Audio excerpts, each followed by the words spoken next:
ya hemos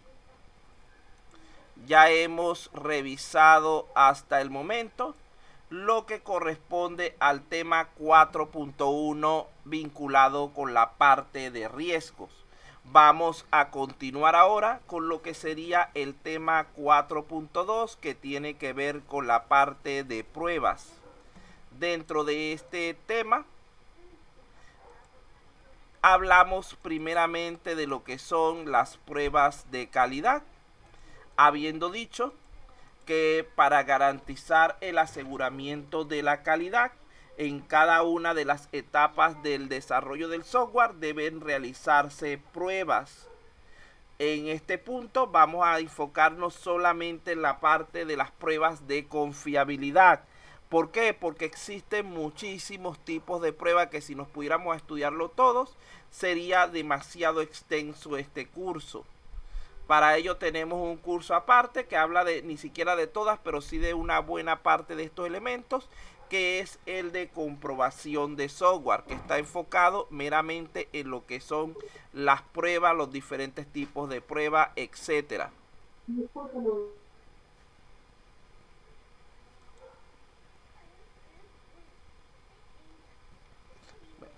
Continuamos entonces, a favor mantener el micrófono apagado.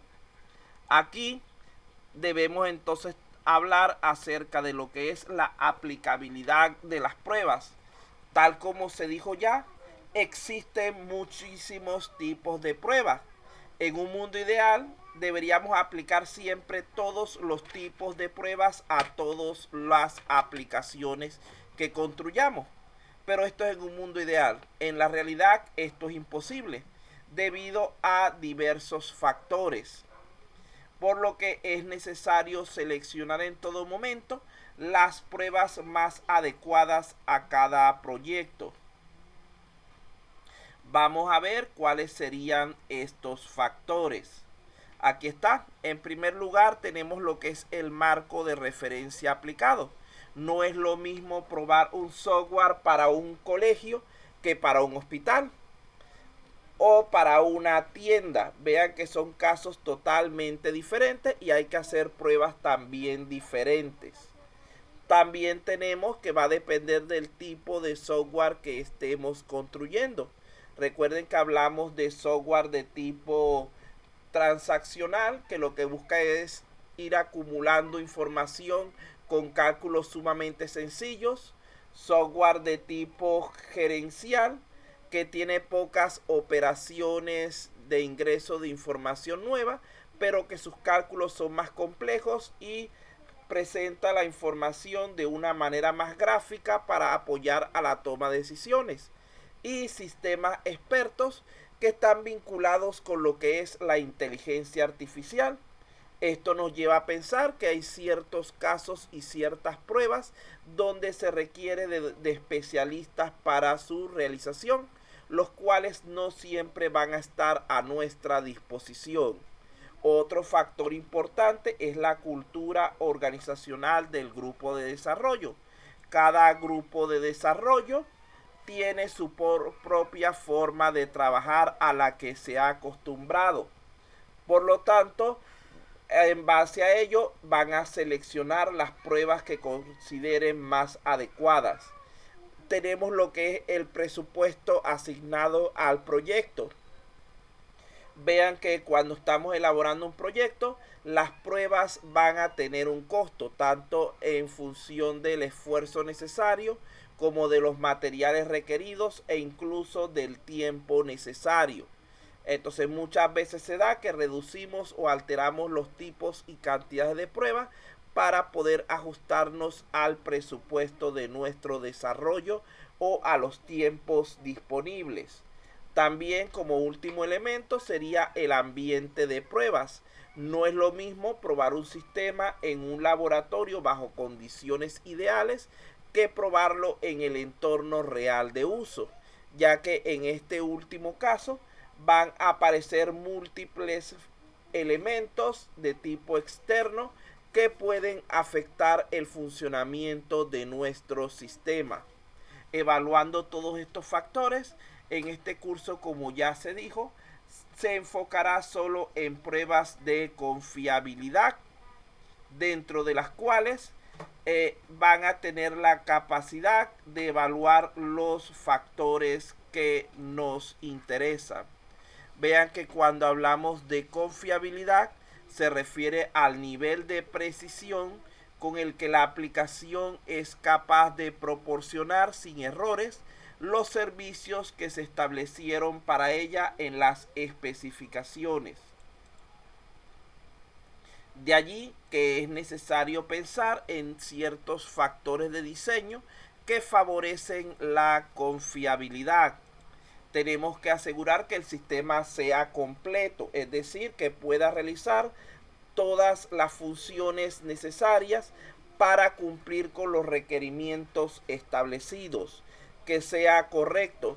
Nada hacemos con un sistema que tenga una función por cada requerimiento, por decir algo, pero que las funciones nos den resultados equivocados. Es decir, necesitamos que las funciones sean capaces de realizar adecuadamente aquellas tareas para las cuales fueron construidas. El sistema debe ser estable y continua, lo que implica que el tiempo de funcionamiento de nuestra aplicación antes de que se produzca algún tipo de error debe ser el máximo posible. El sistema debe ser robusto, lo cual implica que tenga una buena capacidad de recuperarse luego de un error, y debe ser trazable, lo cual nos indica que deben existir adecuados controles respecto a lo que es la detección de errores y la recuperación del sistema. Vean que aunque existen muchas formas de clasificar las pruebas, nosotros solamente nos vamos a enfocar, de nuevo lo digo, en las pruebas de confiabilidad, que son esas 4 que están en pantalla: pruebas unitarias, pruebas de integración, pruebas de sistema y pruebas de aceptación. Dichas pruebas deben realizarse en forma secuencial, es decir, en el mismo orden en que están planteadas en la pantalla, permitiendo verificar aspectos relacionados tanto con lo que es la funcionalidad del sistema, es decir, el cumplimiento de los requerimientos, como su capacidad para soportar el estrés, es decir, cómo se comporta ante situaciones de uso interno y especialmente ante lo que es la concurrencia, y su robustez para recuperarse luego de una falla inesperada. Además de esto, debemos ser conscientes que hay muchas formas de enfocar estas pruebas. Vamos a ver algunas de ellas. Primeramente, nos podemos enfocar en base a lo que es su entorno de ejecución. Fíjense que esas 4 pruebas deberían realizarse siempre en entornos dinámicos, es decir, con el sistema en funcionamiento.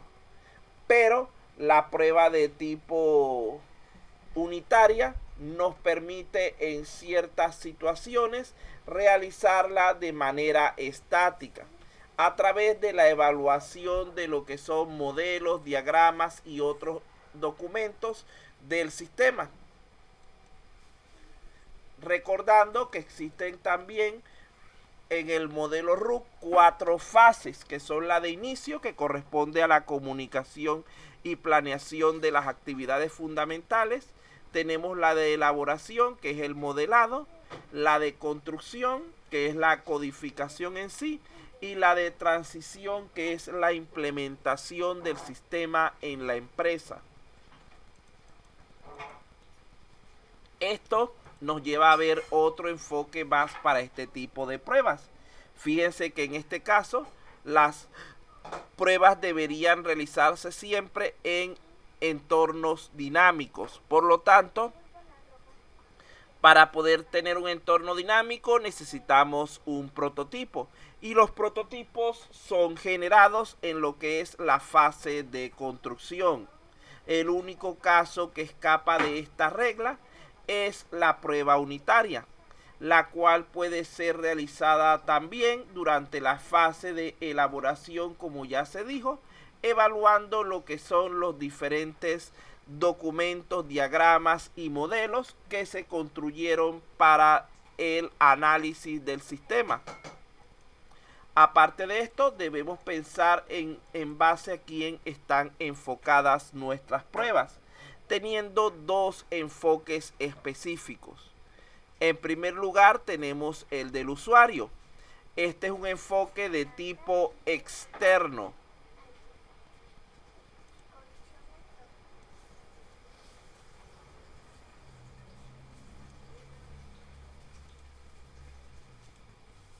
Un enfoque de tipo externo. Es de caja negra, donde existe un alto nivel de abstracción. La abstracción no es otra cosa sino una técnica que nos permite ocultarle al usuario los detalles del proceso, presentándole únicamente las diversas entradas y salidas requeridas. Vean que la parte de proceso el usuario no puede ver nada. Y tenemos lo que es el enfoque del desarrollador. En este caso es un enfoque de tipo interno,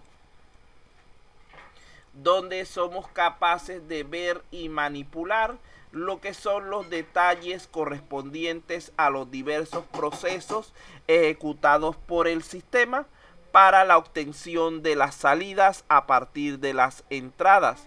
Este enfoque pertenece al desarrollador. Fíjense que en todo momento cuando se presente un sistema o una prueba donde el usuario deba participar, esta prueba deberá ser construida desde un enfoque de caja negra, un enfoque externo, ya que el usuario no tiene la capacidad ni le interesa el manipular los detalles internos del programa, es decir, los procesos. A él le interesa es ingresar sus entradas y recibir las salidas adecuadas.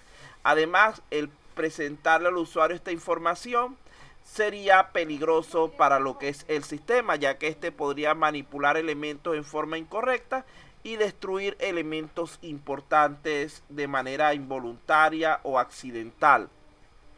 Entonces, si estamos ante una prueba donde el desarrollador solamente sea el que participe, va a ser de caja blanca. Pero si en la prueba participa en algún momento el cliente, debería ser de caja negra siempre, no importa que el desarrollador también participe.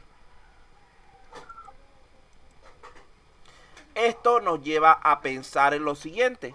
Fíjense que aquí tenemos lo que son las pruebas de confiabilidad para lo que es el software desde el punto de vista del enfoque de diseño. Vean que las dos primeras están enfocadas específicamente al desarrollador, por lo que son de tipo caja blanca, de tipo interna. Pero las dos últimas están enfocadas al cliente, por lo que son de caja negra, de tipo externo. A pesar de que en la prueba de sistema también participa el desarrollador, pero es mucho más factible que el desarrollador baje su nivel al del usuario a que el usuario suba el suyo al del desarrollador. Desde el punto de vista de lo que sería la documentación, también hay que tomarlo en cuenta. Fíjense que no podemos olvidar este factor que es por lo general bastante importante. Toda prueba desarrollada por el programador, ejecutada por el desarrollador, debería ser documentada de manera formal, ya que es necesario llevar un registro detallado de dicha información para su posterior análisis y utilización en mejoras del proyecto. Pero las pruebas que realiza el usuario por lo general tienen carácter informal, ya que nosotros por su menor nivel de conocimiento, sus características, etcétera, no podemos obligar a nuestro cliente a que cuando haga una prueba nos presente un informe completo de lo que sucedió, sino que simplemente nos dé la información que esté dentro de sus posibilidades. Cuando la prueba es desarrollada por un tester externo de tipo especializado, también debería ser de tipo formal su documentación, porque se supone que esta persona tiene las capacidades para ello. Esto nos lleva a pensar en los actores del proceso de pruebas. Tenemos algunos actores internos que serían los desarrolladores y los usuarios. Fíjense que estos son elementos que tienen posiciones opuestas. Mientras que el desarrollador trata de convencer de que todo está bien, el usuario busca convencer de que algo está fallando. Entonces aquí puede presentarse en cierto momento desacuerdos, donde sería necesaria la intervención de la unidad de control de calidad como ente mediador de dicho proceso. Además de esto, las pruebas pueden ser realizadas por elementos externos, tales como tester contratados para tal fin y auditores tanto de la empresa como gubernamentales.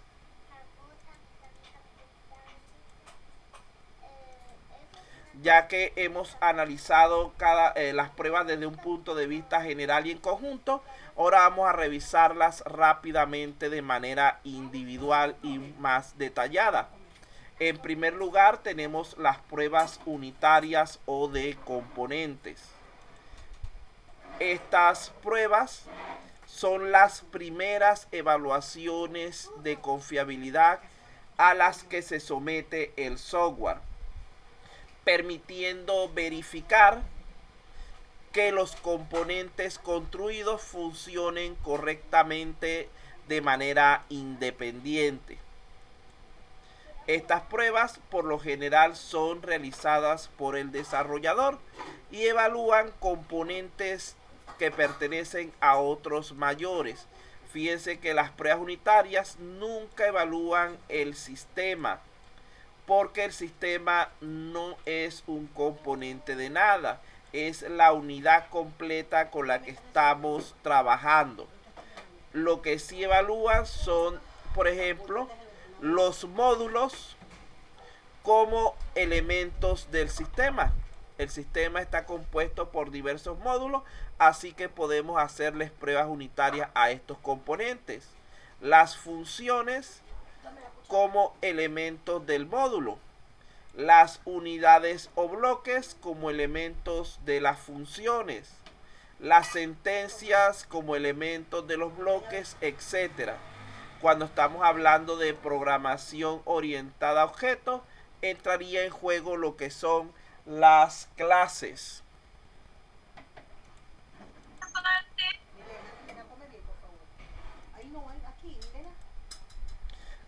Resumiendo lo que correspondería a las pruebas unitarias, tendríamos lo siguiente.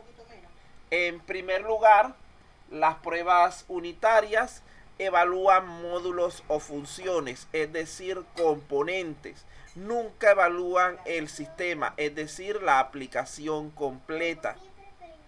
En segundo lugar, tendríamos que su ejecución puede ser tanto dinámica como estática, aunque hay que darle preferencia normalmente a lo que es la ejecución dinámica. En tercer lugar, sobre las pruebas unitarias, decimos que son ejecutadas por el desarrollador. Al ser ejecutadas por el desarrollador, su ámbito es interno o de caja blanca. Están orientadas a lo que es el desarrollador. Por lo tanto, su documentación, aquí hay que cambiar esto, esta parte no va, debe ser de tipo formal.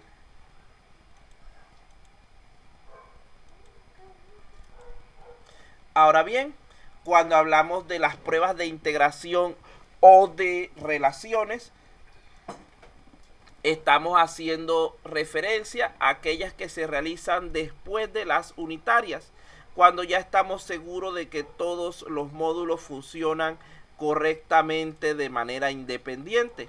En este caso, las pruebas de integración validan el software a través de varias interfaces, de varios componentes, tomando en cuenta que la salida de uno es la entrada del otro.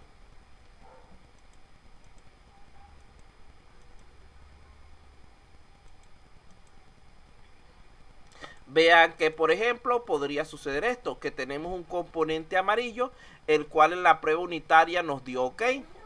Tenemos un componente azul que nos dio correcto también en las pruebas unitarias.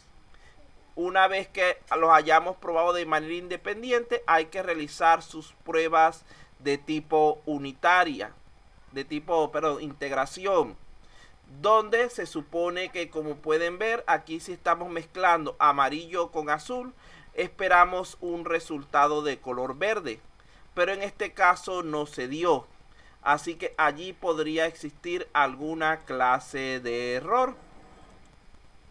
También puede darse el caso de que tengamos 4 componentes y cada uno de ellos haya pasado correctamente sus pruebas unitarias.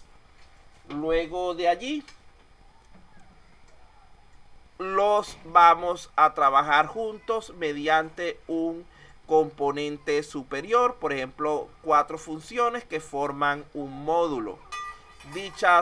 Dichos componentes es posible que durante lo que era la prueba unitaria se les haya pasado por alto algunos warnings, algunos errores menores que no afectaban su funcionamiento individual, pero se da el problema de que cuando vamos a hacer lo que es la prueba de integración, fíjense que ese conjunto de pequeños errores que independientemente no tenían importancia, pueden crecer o pueden acumularse de tal manera que el componente completo que estamos trabajando resulte inutilizable, ya que un módulo puede tener un efecto adverso o inadvertido sobre otro. Las subfunciones, cuando se combinan, pueden no producir la función principal deseada. Además, como ya se dijo, la imprecisión aceptada individualmente puede crecer hasta niveles inaceptables al combinar los módulos. También puede suceder que los datos pueden perderse o mal interpretarse entre componentes. Por lo tanto, siempre es necesario comprobar el software ensamblando todos los módulos que hayan sido probados anteriormente de manera unitaria. Resumiendo esto, en el caso de las pruebas de integración, van a permitirnos evaluar lo que es el sistema y los módulos, nunca componentes, digamos, individuales, sino conjuntos, porque necesitamos pasar por varias interfaces. Este tipo de pruebas se realizan de manera dinámica siempre. A partir de aquí, todas las pruebas son dinámicas. La única que era estática era la de tipo unitario. Estas pruebas son ejecutadas por el desarrollador también. Al ser ejecutadas por el desarrollador, son de tipo caja blanca, es decir, él tiene acceso a los detalles internos del sistema. Están orientadas nuevamente al desarrollador y su documentación es entonces de tipo formal. Aquí caemos entonces en lo que serían las pruebas del sistema o de colaboración. Fíjense que en este punto es donde se inician las evaluaciones del usuario, permitiendo además verificar la comunicación con elementos externos.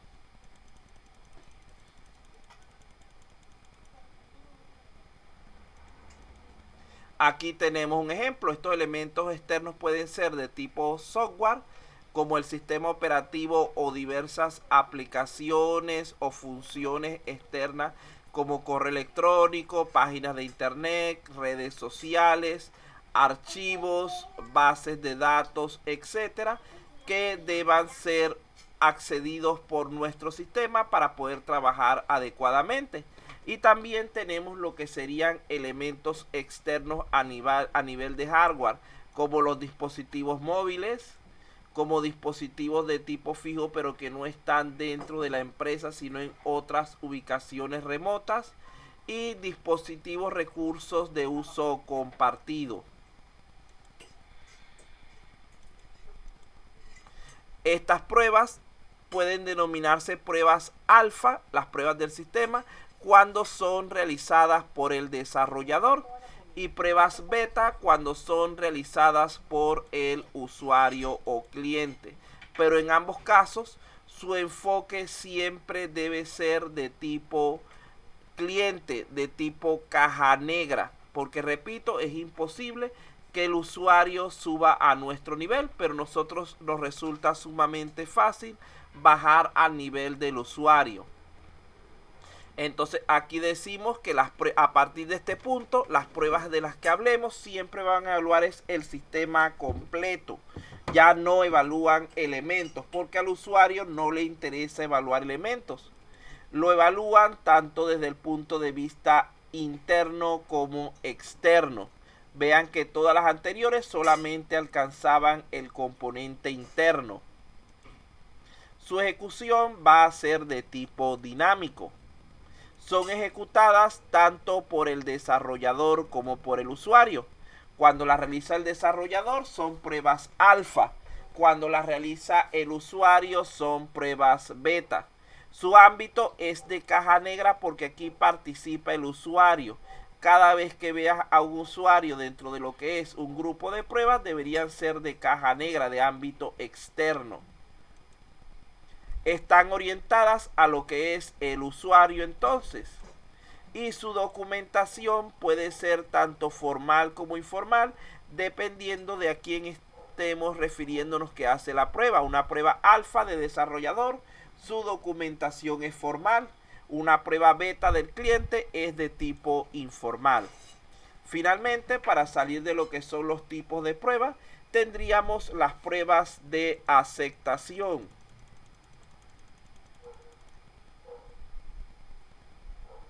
El objetivo de estas pruebas es verificar que el proveedor, es decir, el desarrollador, entendió y construyó lo que el usuario solicitó y realmente necesita. Hay que recordar que muchas veces lo que queremos o soñamos es diferente de lo que realmente necesitamos. Nosotros podemos querer muchas personas, una casa grande, una mansión con 100 habitaciones, piscina, yate, etcétera. Un jardín del tamaño de un estadio de fútbol, pero esto tiene sus inconvenientes. Imagínense lo que sería el costo para su mantenimiento, el trabajo para limpiar todo ese espacio. Imagínense lo que sería el costo para su mantenimiento desde el punto de vista de servicios, etcétera. E imagínense imagínense los riesgos que se pueden presentar de que nos asalten, etcétera, por pensar que somos millonarios por vivir en una casa así. Cuando en realidad es muy probable que lo que necesitemos sea una vivienda bonita, cómoda, con 3 habitaciones en una buena zona. Y un pequeño jardín, como dice mi esposa. Entonces, siendo necesario hacerle entender al cliente que el software que puede estar solicitándonos puede resultar demasiado grande, complicado y costoso, donde es nuestro deber hacerle entender desde el principio el alcance real de su proyecto. Recordemos además que existe una diferencia entre el cliente y el usuario. El cliente es la persona que nos contrató para diseñar el sistema, es decir, su dueño, la persona que va a pagarnos. El usuario, por lo general, es un empleado del cliente o un conjunto de empleados o clientes de nuestro cliente que van a operar el sistema intensivamente. El cliente no tiene por qué, digamos que operar de continuo el sistema, sino el usuario. Entonces, resumiendo lo que son las pruebas de aceptación, decimos que lo que evalúan es el sistema. Su ejecución es de tipo dinámica. Son ejecutadas por el usuario. Su ámbito, al ser pruebas de usuario, son de caja negra, de ámbito externo. Están orientadas totalmente al usuario.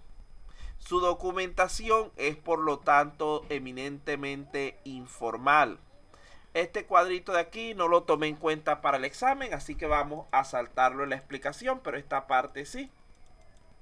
Vean que hablamos de 3 tipos de pruebas que nos faltan, que sería en primer lugar la de regresión, la cual consiste en la repetición selectiva de pruebas para detectar fallos introducidos durante la modificación de algún componente del sistema. Aquí podemos imaginar lo siguiente: estamos probando el sistema, detectamos una falla cualquiera, procedemos a repararla. Una vez que hemos hecho esto, hay que volver a probar el sistema. ¿Por qué? Porque durante este proceso de reparación puede haber surgido de manera involuntaria, inconsciente, alguna nueva falla que perjudique nuestro componente de una manera diferente. Además de esto, hay que probar ciertos elementos relacionados, porque por ejemplo, arreglando una falla del componente A, podemos quitarle la comunicación con el componente B o C. Entonces hay que verificar eso, que todo funcione correctamente. Además de esto, tenemos lo que son las pruebas de regresión, las estadísticas de defectos están en su examen, muchachos. Entonces las pruebas estadísticas lo que verifican principalmente son los componentes o requerimientos de tipo no funcional. ¿Cómo lo hacen? A través del uso de elementos estadísticos o de procesos estadísticos para generar aproximaciones a estos elementos de tipo cualitativo.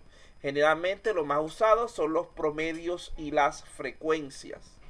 Las pruebas de defecto tienden a verificar es lo que son requerimientos funcionales, como por ejemplo los módulos, permitiendo mediante diversas técnicas verificar el cumplimiento de los mismos.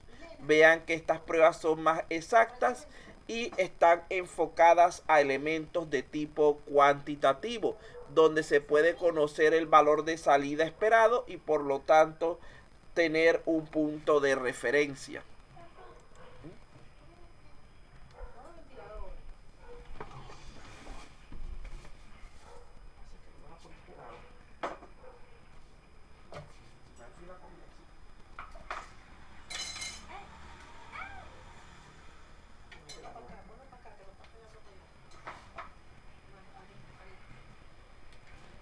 Bueno, continuamos entonces. Otra cosa que deben recordar es que la prueba exhaustiva del software es impracticable.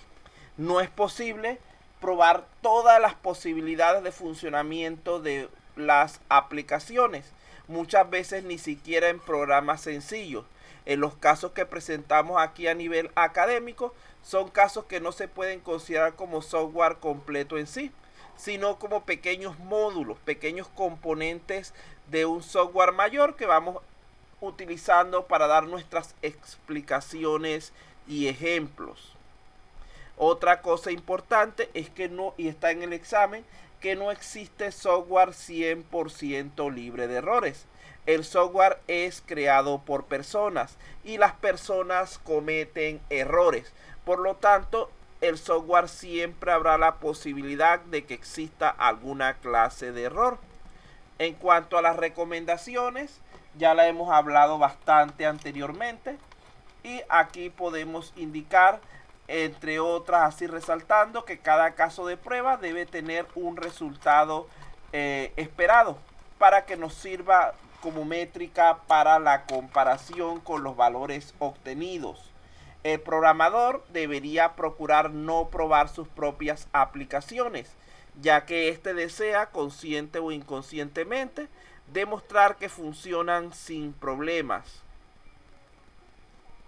En los casos de pruebas hay que incluir tanto valores de entrada válidos y esperados como no válidos e inesperados. Esto nos lleva a pensar en que es un caso de prueba. no es otra cosa sino un conjunto de entradas, salidas y condiciones de ejecución que establecemos para lo que es evaluar un objeto en particular. Aquí tenemos cómo es la estructura básica de un caso de prueba. Es un formato estándar que reduce los esfuerzos de prueba y minimiza la tasa de error del tester. De aquí lo que viene son varios ejemplos. Estos ejemplos no los tomé en consideración, así que no se preocupe, nada de esto que está aquí va. Lo que sí tomé en consideración es que deben estar pendientes de que, aunque existen muchos formatos para lo que es la realización de pruebas, nunca podemos decir que el formato digamos que va a ser siempre 100% correcto, sino que debemos ir adaptándolo a nuestro caso de estudio en particular. Con esto cerraríamos lo que es el tema 4.2.